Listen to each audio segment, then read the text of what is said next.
AJ ನ್ಯೂಸ್ಗೆ ಸ್ವಾಗತ. ಅಖಿಲ ಭಾರತ ಪಿಂಜಾರ ನದಾಫ್ ಮನಸೂರಿ ಸಂಘಗಳ ಮಹಾಮಂಡಳ ಹುಬ್ಬಳ್ಳಿ ಇದರ ರಾಜ್ಯ ಮತ್ತು ಜಿಲ್ಲಾ ಘಟಕ ಪ್ರಾರಂಭೋತ್ಸವ ಅದ್ದೂರಿಯಾಗಿ ನಡೆಸಲಾಗಿದೆ.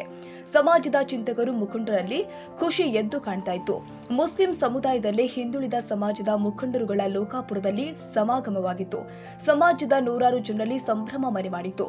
ಜ್ಞಾನೇಶ್ವರ ಮಠದ ಶ್ರೀ ಬ್ರಹ್ಮಾನಂದ ಮಹಾಸ್ವಾಮಿಗಳ ನೇತೃತ್ವದಲ್ಲಿ ಗಿಡಕ್ಕೆ ನೀರುಣಿಸುವ ಮೂಲಕ ಚಾಲನೆ ಮಾಡಿ ಇದೇ ವೇಳೆ ರಾಜ್ಯ ಹಾಗೂ ಜಿಲ್ಲಾ ಪದಾಧಿಕಾರಿಗಳ ನೇಮಕ ಮಾಡಿ ಆದೇಶ ಪತ್ರ ನೀಡಲಾಗಿದೆ.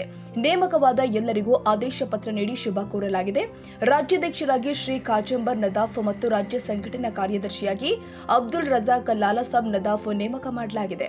ಅಖಿಲ ಭಾರತ ಪಿಂಜಾರ ನದಾಫ ಮನಸೂರಿ ಸಂಘಗಳ ಮಹಾಮಂಡಲದ ರಾಷ್ಟ್ರೀಯ ಅಧ್ಯಕ್ಷ ಫಕ್ರುದ್ದೀನ್ ಗೊರವನಕೊಳ್ಳ ಮಾತನಾಡಿ ಏಳಿಗೆಗೆ ಶ್ರಮಿಸುವುದಾಗಿ ತಿಳಿಸಿದರು. ಸಮಾಜದ ಮುಖಂಡರು ತಮ್ಮ ತಮ್ಮ ವಿಚಾರಗಳನ್ನು ಹಂಚಿಕೊಂಡರು. ವಿವಿಧ ಕ್ಷೇತ್ರದಲ್ಲಿ ಸಾಧನೆಗೈದ ಸಾಧಕರಿಗೆ ಸನ್ಮಾನಿಸಿ ಗೌರವಿಸಿದರು. ಜೊತೆಗೆ ಸಮಾಜದ ಯುವಕರು, ಹಿರಿಯ ಮಹಿಳೆಯರಿಗೂ ಗೌರವಿಸಿ ಪ್ರೋತ್ಸಾಹಿಸಿದರು. ಲೋಕಾಪುರ ಹಿರೇಮಠದ ಡಾ ಚಂದ್ರಶೇಖರ ಸ್ವಾಮಿಗಳು, ಪಿಂಜಾರ ನದಾಫ್ ಮನಸೂರಿ ಸಮುದಾಯದ ನೂರಾರು ಬಾಂಧವರು, ನೂತನ ಪದಾಧಿಕಾರಿಗಳು ಕಾರ್ಯಕ್ರಮದ ಯಶಸ್ಸಿಗೆ ಸಾಕ್ಷಿಯಾದರು. ಕನ್ನಡಿಗರ ಮೆಚ್ಚಿನ ನಿಮ್ಮ ಎಜೆ 24/7 ನ್ಯೂಸ್ ಕನ್ನಡ ವಾಹಿನಿ ಇದೀಗ ಟಿವಿಯಲ್ಲಿ ಲಭ್ಯ. ವೇಳೆ ನೋಟಿಸ್ ಕೊಟ್ಟಿದ್ರೆ ವಾಪಸ್ ತಗೋತೀವಿ.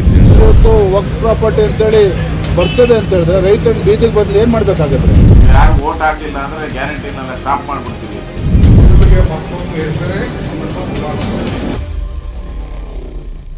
ಕರ್ನಾಟಕ ಮತ್ತು ದೇಶ ವಿದೇಶ 360 ಡಿಗ್ರಿ ಸುದ್ದಿ ಹಾಗೂ ಉತ್ತರ ಕರ್ನಾಟಕ, ಬೆಳಗಾವಿ, ಬಾಗಲಕೋಟೆ, ಧಾರವಾಡ, ಹಾವೇರಿ, ಗದಗ, ಬಿಜಾಪುರ ಜಿಲ್ಲೆಯ ಕ್ಷಣ ಕ್ಷಣದ ವಿವರವನ್ನ ಪಡೆಯುವುದಕ್ಕೆ ಎಜೆ 24/7 ನ್ಯೂಸ್ ಕನ್ನಡ ವಾಹಿನಿಯನ್ನ ಲೈಕ್ ಮಾಡಿ, ವಿಡಿಯೋಗಳನ್ನ ಶೇರ್ ಮಾಡಿ, ಕಮೆಂಟ್ ಮಾಡುವ ಮೂಲಕ ನಮ್ಮ ವಾಹಿನಿಗೆ ಸಹಕಾರ ನೀಡಿ ಮತ್ತು ಚಾನೆಲ್ ಅನ್ನ ಸಬ್ಸ್ಕ್ರೈಬ್ ಮಾಡಿ. ಧನ್ಯವಾದಗಳು.